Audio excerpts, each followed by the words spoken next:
We've discussed reactions with organometallic reagents. Here let's talk about how these organometallic reagents are prepared. They can be formed by adding lithium or magnesium to an organic halide, so an organic carbon chain bonded to a halogen.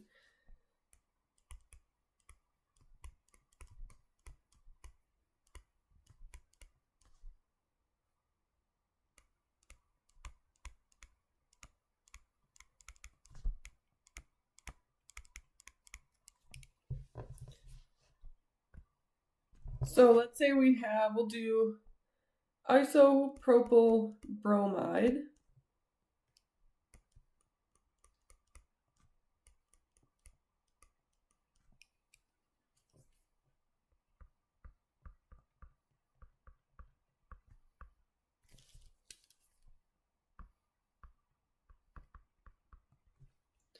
These preparations must be in an aprotic solvent.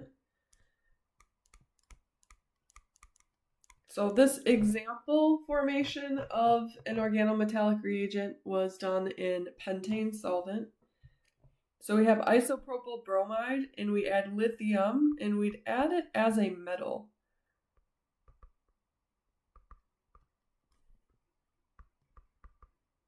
So we have pentane solvent, some isopropyl bromide added, and then solid lithium metal added to that pentane solution as well. In that solution now, the lithium metal will react with the isopropyl bromide, and you'd form the organometallic reagent where now that carbon is bonded to a lithium. And then you also have lithium bromide LiBr ions as well. So this is isopropyl lithium. We can draw these as skeletal structures. So isopropyl bromide looks like this. Isopropyl lithium looks like this.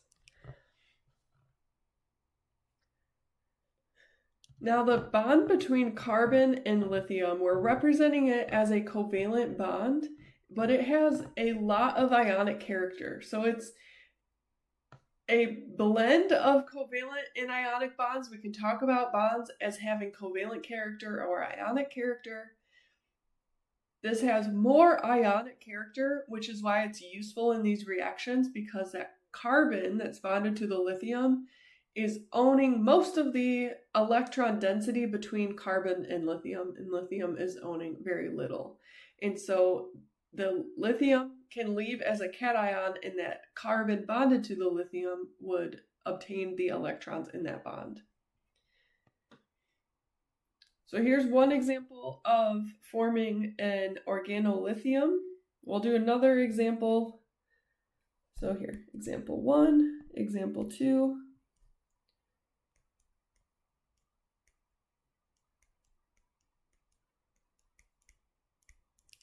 Bromobenzene.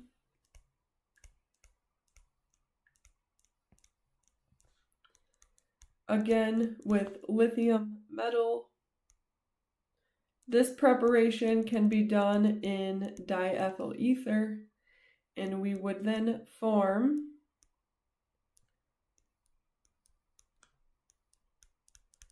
phenolithium.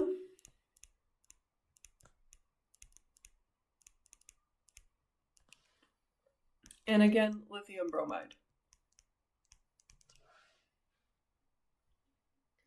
So both of these examples, we are taking an organic halide, an organic chain bonded to a halogen, adding lithium metal in a aprotic solvent.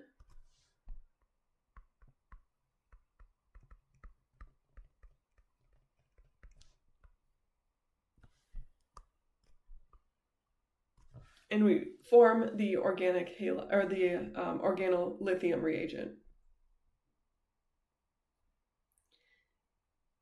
Grignard reagents are prepared similarly. We start, Here's another example 3. We start with an organic halide. Here's an example. We'll have a phenyl ring, 2 carbon chain, and then a bromine. To form the Grignard reagent, we need magnesium. And then again, we use a aprotic solvent. So here's diethyl ether.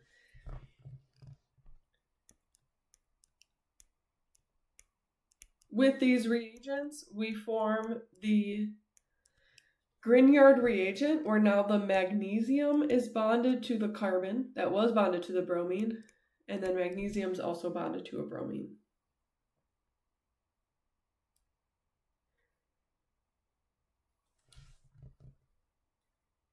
Now let's do one example where we will generate the organometallic product. We'll add an aldehyde or ketone reagent, and we'll go through how to get our final product. So all 3 of these examples, we've started with a bromine as a halogen. It could also be chlorine. So here's an example reaction to get our final product.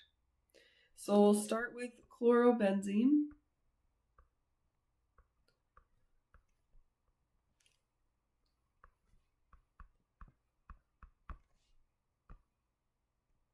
We're adding lithium and THF, tetrahydrofuran. That is a ether solvent. And let's put in some boxes. So let's say we're given some information and we're going to try and fill in these boxes after we've put everything together. So we have a box here we'll need to fill in. After this step,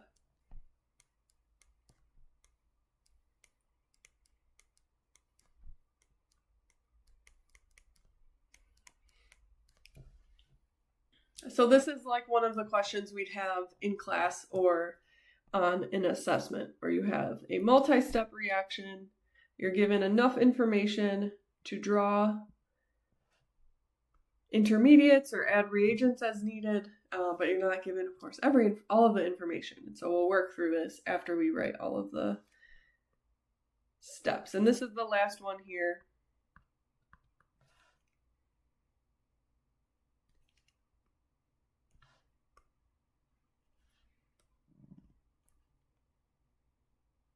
Okay, so here's our 3-step reaction, and we're assuming that you're given all of the information that's here now, and then we're working through the problem. So we're starting with an alkyl chloride, an organochloride, an organohalide.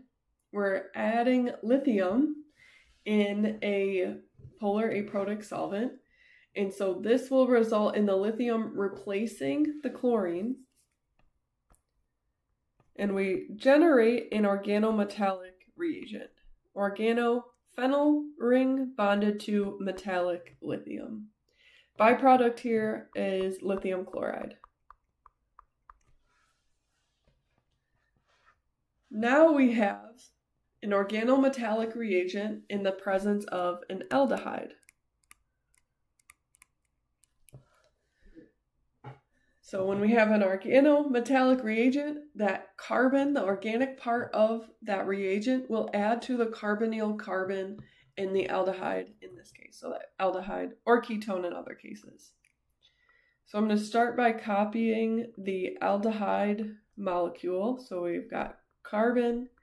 That carbon to oxygen double bond will break.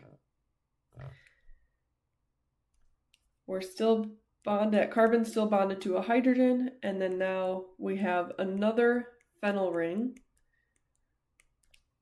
bonded to that carbonyl carbon. At this point, there's nothing in solution to protonate that carbonyl oxygen, so it still has a negative charge at this intermediate step. In the next step, we add H3O+, we're adding an acid, and so that will protonate that oxygen, and we get our final product.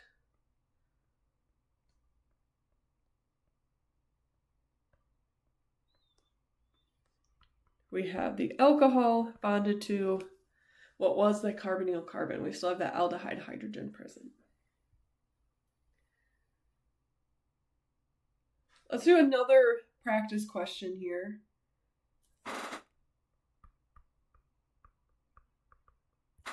And let's say we are,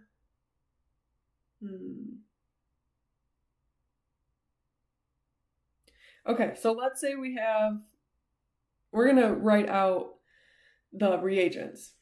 So we'll know that the solvent is an ether, and then in step 2 we add an acid. And this is the final product.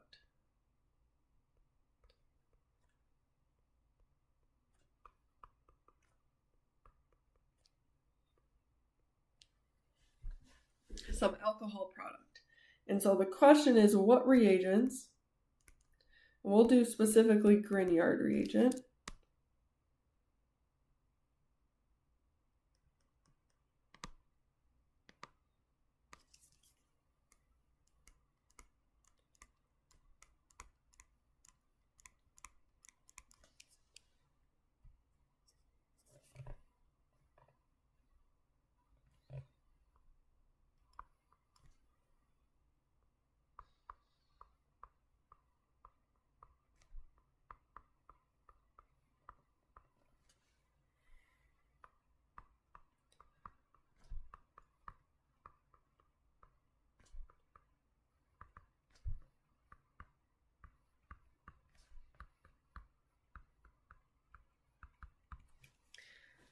So we're looking for a Grignard reagent and then an aldehyde or ketone to produce this alcohol product. You could pause the video here and try completing this on your own. I'll of course go through it. One thing I noticed immediately looking at the product is the location of the alcohol group. The alcohol group, when we're adding Grignard reagents or any organometallic reagents, the alcohol oxygen comes from the carbonyl oxygen. So that means in the starting material, we have a carbonyl at that location. And there are actually two combinations of Grignard reagent and an aldehyde or ketone to produce that product. Let's do the first one here. So we could say that carbonyl oxygen was bonded to a carbon, which is bonded to a CH2, which is bonded to a phenyl ring.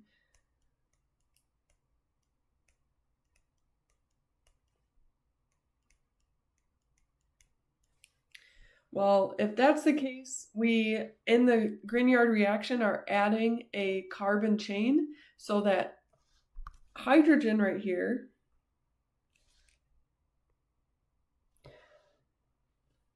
that's bonded to what I know is the carbonyl carbon based off where the alcohol group is. This indicates that the starting material was an aldehyde because we are not adding any hydrogens to the carbonyl carbon or what would have originated as the carbonyl carbon. So we know we're starting with an aldehyde. This could be one starting material. And if that's the case, this is the aldehyde starting material, then the carbon chain that's getting added is this ethyl group right there. So then we must have an ethyl group bonded to a magnesium bromide to generate that final product. Now, I said there were two different combinations of organic reagents and organometallic reagents that could produce this final product. This first set of reagents would certainly produce that final product. The second set would be if we then have our carbonyl at the same location. It has to be where that alcohol group is the carbonyl carbonyl oxygen. But we could also say that the ethyl group was part of the original aldehyde.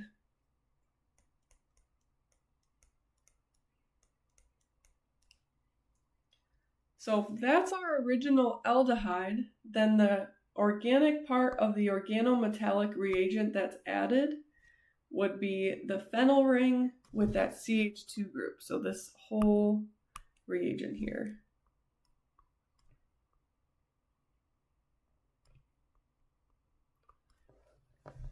could then be added to the carbonyl carbon, and we'd get the same final product.